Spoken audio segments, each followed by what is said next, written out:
Hello, and welcome to round 12 of the TPO Rankings Show, a show about Australian football through the lens of the TPO rankings. You can think of it like the FIFA World Rankings, but for Australian football. Jake joins me on the line from Brisbane. How are you this evening, Jake? Hello, Cody. I'm very well, thank you. How are you going? Yeah, good, thank you. All right, so Jake, tonight, and supporters, tonight, we're basically just running through the recap of last week. We have some big games on, 4 big games, including that A-League Grand Final. And then we're going to preview, I believe we've got 7 games we're previewing, some massive games this week. So you're going to want to stick around for those. And we're going to be, as always, voting for those on Instagram stories on Wednesday through to Thursday. So instructions on that a little bit later if you don't already know how to do that. So Jake, I reckon we just jump on into this this recap here. I'll do my 2 games, and then you can do yours, and we can talk about the impact on the rankings too. So the first one here. First of all, Jake, does that sound all right to you? Does it matter? You'll push forward anyway? We're pushing forward anyway. Good. Cool. So the A-League Grand Final, the Jets went down 1-0 to the Victory. I'm sure everyone's heard about the VAR, the result, and all that sort of stuff. We watched this on the weekend together, Jake. So, firstly, what did you think of the game? We can spend a little bit of a moment on that. I thought it was, probably the same as most people. Newcastle, really great first half, and Victory kind of, frustrated them, held them out a bit, and probably the second half was a lot more even. And I don't know, it's I guess a shame that it's had the controversy with the VAR and the goal there, and it was almost soured a little bit with that. Well, not a little bit. It was soured with the Donovan kick to the face for Lawrence Thomas at the end there. But Victory of the champions, and anybody that's listened to me on the socials before knows that I'm not a fan of the VAR at all, and I think there's issues with this game in particular, I guess, obviously, but the VAR in itself, I think we need to have a good hard look at if it's actually adding any benefit to the game that it's supposed to at this stage, and how long do we keep accepting that there's going to be teething problems? Is it going to be 2-3 seasons later we're still saying things like that and waiting for it to get better? I think it detracts from the experience of the supporters more than the benefit that it adds for me. But on the game itself, like I said, Newcastle probably will be disappointed that they didn't get a goal or 2 in that first half with their dominance, and were made to pay for it. Sure.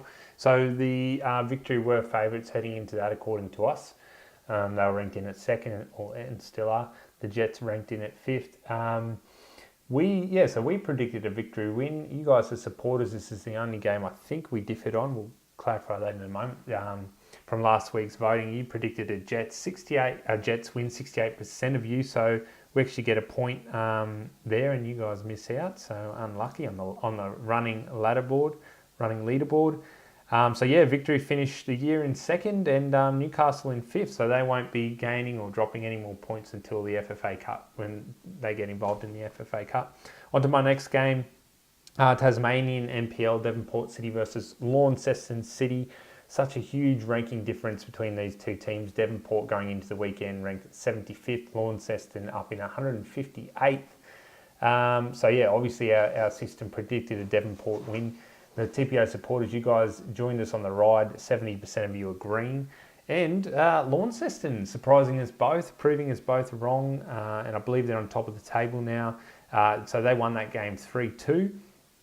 Devonport dropped 4 spots on the rankings to 79th. They still are the 2nd highest ranked team on the rankings in Tasmania, behind South Hobart. And Launceston continue their climb up another 6 spots, so they're now in 152nd. Jake, your 2 games, let's get into it. Yeah, so both of mine this week were in the Western Australian NPL, as I've got a bit of a fascination at the moment with what's going on over in the West Coast. The first one was Cockburn City versus Perth Glory Youth Team, and this was predicted to be a pretty tight affair, and it did end up that way on the scoreboard. Perth Glory were the slight favourites away from home, and I should say as well that Perth Glory Cockburn predicted to finish 4th and 5th going into the weekend by the end of the season, so fighting for that finals position. Perth Glory, and sorry, the other one was Supporters also back to Perth Glory, so we both were back in the Glory there. We both got it right with Glory winning 2-1. And Glory, the youth team, obviously we've spoken about them in previous weeks, looking very good this year. And they're up another place during the week to 80th in the country. Mm-hmm.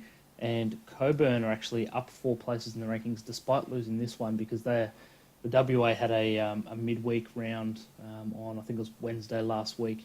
And They actually won 4-0 against Floreat Athena. So the points they gained from that more than offset the points that they lost in this game. So despite losing, they're up to, up 4 spots to 84th. And in the other game over there that I had picked was ECU Joondalup against Perth Soccer Club, and Perth being the favourites in this one, ranked 30th going into the game, and ECU Joondalup 63rd. And Perth, before this game, were predicted to win the WA NPL, slight favourites ahead of Bayswater at that stage. ECU Joondalup were coming off the back of a 6-1 and a 4-1 defeat in the previous couple of rounds, so they were trying to bounce back, and they did. We had Perth as the favourites. Supporters also, 86% of you picked Perth, so overwhelming. And ECU got up 1-0. And that means Perth has actually lost the last 2 games in a row now. And ECU Joondalup are actually, despite getting probably a bit of an upset or a slight upset win here, they're actually down in the rankings because they had lost in the midweek round to Balcatta 4-1. So they're down to 66th. And Perth are down a little bit, and we'll actually get to this in a minute, so I won't go into the detail here. Sure. Well, recapping that, Supporters, you guys got, I believe, 1 out of 4 games right. We got 2 out of 4 games right. So that takes us to 21, the TPO rankings to 21, and the TPO Supporters, you guys are on 19, so 2 spots behind. But we have 7 games this week, so a lot of opportunity, hopefully, for you guys to bring it a bit closer. Before we get into those 7 games, Jake, you mentioned something about Perth there and Bayswater, and maybe touch on some other big movements in the rankings. Yeah, there's a few. And before I get into that, I guess just starting with maybe the biggest mover on the rankings this week or in the last 7 days. The biggest mover down the rankings was Western Pride, and this was Western Pride from the Queensland NPL, I should say. And they were one of the clubs that last week we were talking about how well they'd been going and had just moved into the top 25. They actually had a big FFA Cup loss during the week to Brisbane City, which has seen them fall in a fair way. And as we've mentioned before, the FFA Cup games count for slightly more in the TPO rankings algorithm. And funnily enough, the biggest mover up the rankings in the last 7 days was Brisbane City from the other side of that game. So that game was, I think it finished 4-1 in the end to Brisbane City, and Internet, correct me if I'm wrong. So a big upset in that one. And Jake, just to rub salt in the wound, well, not really, but Western Pride also losing their pride and joy striker, Dylan Wenzel-Halls, to the Brisbane Roar. He signed a contract there, so congratulations to Dylan. Wish him all the best. And I'm sure Western Pride feel the same way, but obviously a little bit, kind of sucks for them a little bit to lose such a great player. Oh, they'll be very proud of him. He's, I mean, like I said, I've seen him play a couple of times, but just every week you see the scorers list, and he just, I think it was earlier this year actually, scored about 7 goals in a game against the Sunny Coast Fire. Like so that, yeah. He just, a lot of goals, and obviously we, being in Brisbane ourselves, wish him the best at the Raw. Yep. The last 30 days, just some of the bigger movers as well. We've had Guelph, Croatia from the WA Division 1, so the second division over there, or the second tier. They've been the biggest movers up the rankings in the last month or so. 3 of their last 4 league games were wins, but also a big FFA Cup win over Cockburn United that we mentioned before is one of the favourites for the WA NPL, so that was a big one. And also from Western Australia, in the other direction, the biggest mover down in the last 30 days has been Sorrento from the WA NPL. So seems to be a lot of movement in Western Australia on the rankings at the moment. Some of the other things worth mentioning, Green Gully from the Victorian NPL into the top 25, pushing Western Pride out of the top 25 this week, and that's on the back of a big win over South Melbourne, and South Melbourne have continued their slide. They're now down to 21st in the country, and I think they started the season up in about 14th or 15th, so they are falling quite quickly, and they're actually in danger of slipping outside the top 25 for the first time in a long while. And the other couple worth mentioning, Bentleigh Greens have moved ahead of Wellington Phoenix on the rankings. I think it was only a few weeks ago they were ahead of Wellington and dropped down. They've now jumped back up ahead of them after they had a couple of wins during the week in the FFA Cup and the league. And going back to the Perth Soccer Club that I mentioned before, we've actually got a new leader in terms of who's the highest ranked club in each of the states in Western Australia and also in New South Wales. So in WA, it was Perth. They've had 2 losses in the last week. Bayswater City have had 2 wins in the last week, so Bayswater's actually moved ahead of them, and highest ranked club in WA. And New South Wales, just quickly, it was Apia. They had a loss to Sydney United on the weekend, and Blacktown have actually moved back ahead of them after beating Manly in the FFA Cup, and then they beat Rockdale City Suns in the NPL. So Blacktown and Bayswater City, top-ranked clubs in their respective states. Okay, thanks for that, Jake. Let's get into this week's previews. 7 games. I'm kicking things off here in the Queensland FQPL Sunshine. Can't speak this evening. Sunshine Coast Wanderers versus Peninsula Power. Peninsula Power well out in front and pretty much looking set for promotion, up at 50th in the rankings. Sunny Coast Wanderers, a new team this year. They were doing really well, had a couple rough weeks, rough results, so they dropped down a little bit, but still one of the teams hoping to join Power in promotion. I'm assuming Power will be promoted.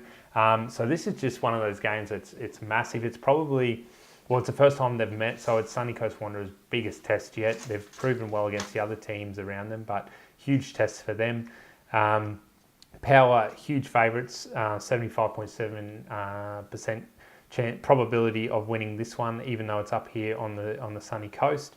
So yeah, really big game there. I'll move on to, I've got 4 games, so I'll do my second game here now. So Avondale versus Bentleigh Greens in the Victorian NPL.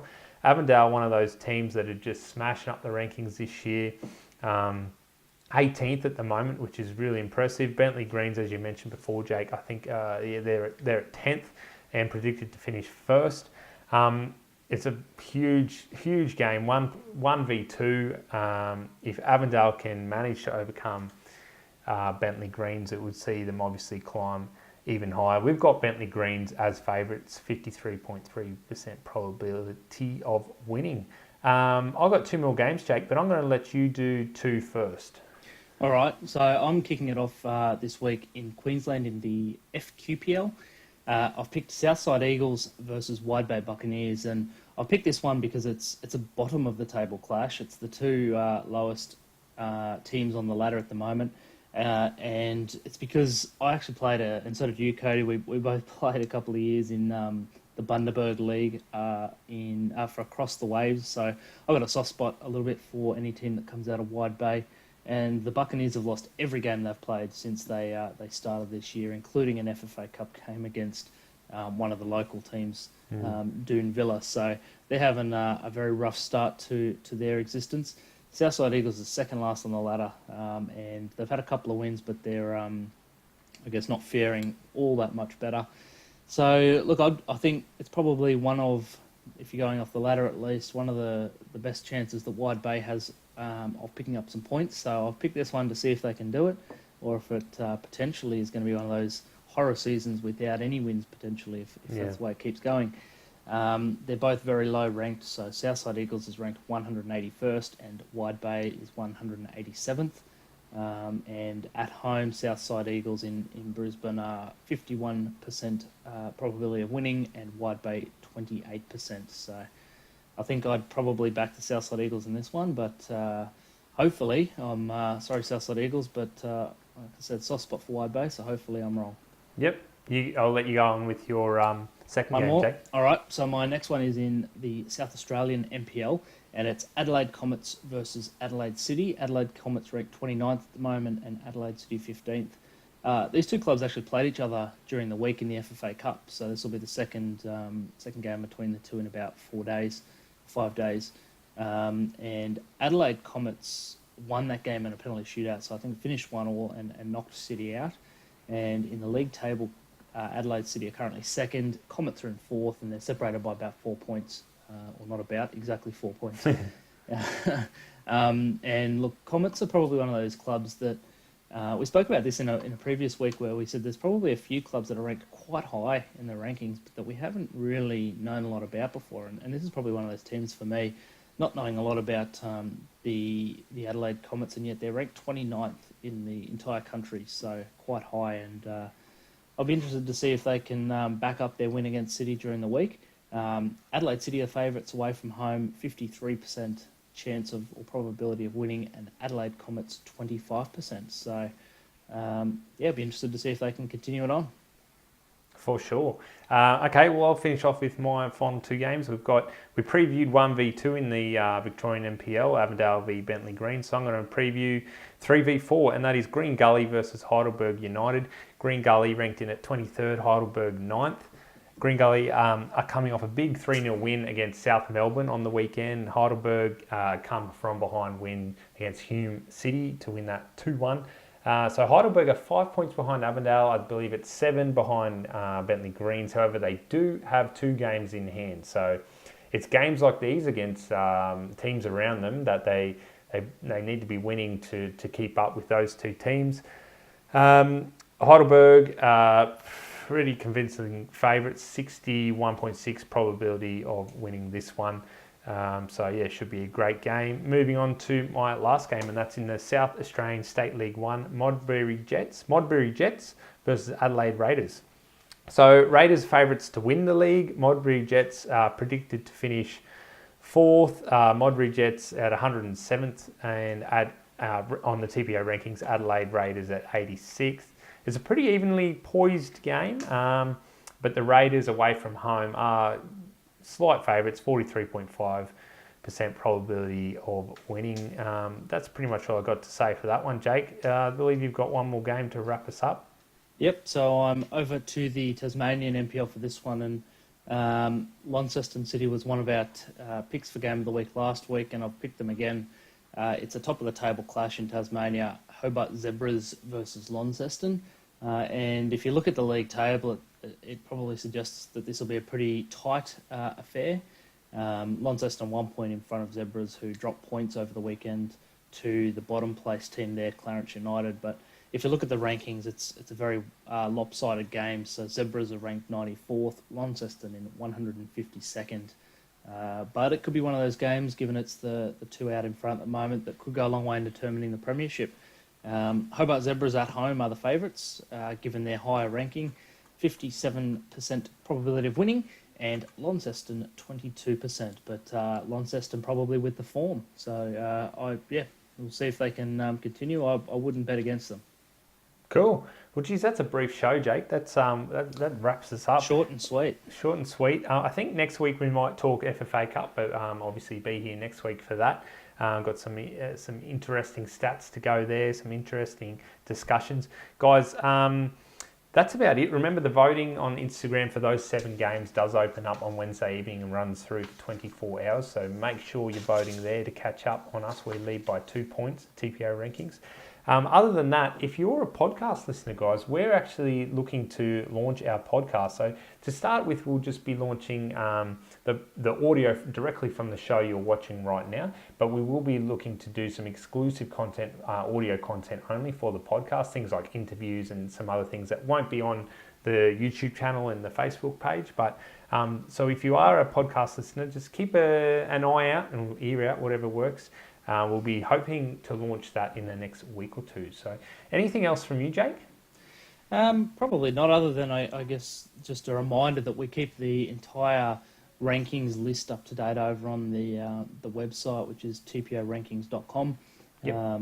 We tend to update it at least on or after the Sunday games, and usually midweek if there's been some games there. So you can wait for us to get the stuff out on our socials or on this show, obviously. But if you're a little bit impatient and want to see it a bit quicker, then that's where you can find it. Yeah, definitely. It seems like we're updating it maybe 2-3 times a week now, Jake. And I also put up the date that it has been updated, so you'll know if when was the last update. But okay, guys, round 12 of the TPO show, TPO ranking show is done. So thanks for watching, and we'll see you next week. Bye.